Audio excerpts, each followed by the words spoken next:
Good morning বন্ধুরা। এই সোনাপুজোকে নিয়ে ফুল ফ্যামিলিকে নিয়ে আমরা আজ কলকাতার পথে রওনা দিলাম আমার মামা শ্বশুরের বাড়ি। আজ কলকাতার রাস্তাঘাটে খুব জ্যাম, এতটাই জ্যাম যে কিছু বলার নেই। দেখুন কি জ্যাম, এই জ্যামেই আমাদের অর্ধেক সময় চলে গেছে। যেখানে 2 ঘন্টা লাগে যেতে, সেখানে আমাদের এক্সট্রা আরও 1.5 ঘন্টা সময় লেগে গেছে এই জ্যামের জন্য। কিছু করার নেই, জ্যাম।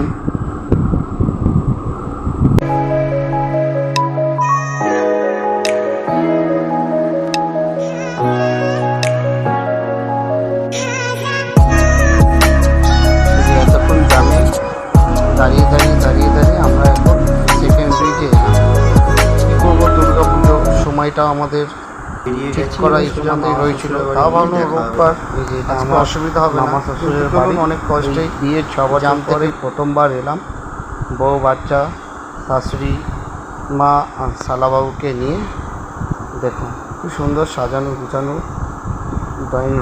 বিকেল হয়ে গেছে, এবার আমরা বাড়ির দিকে রওনা দেবো।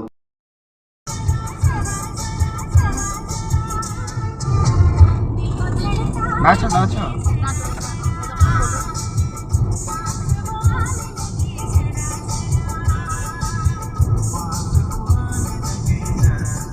ছেলে একদম রেডি, নাচ দেখেছে। এই দুজন হলো আমার মামা শ্বশুরের মেয়ে।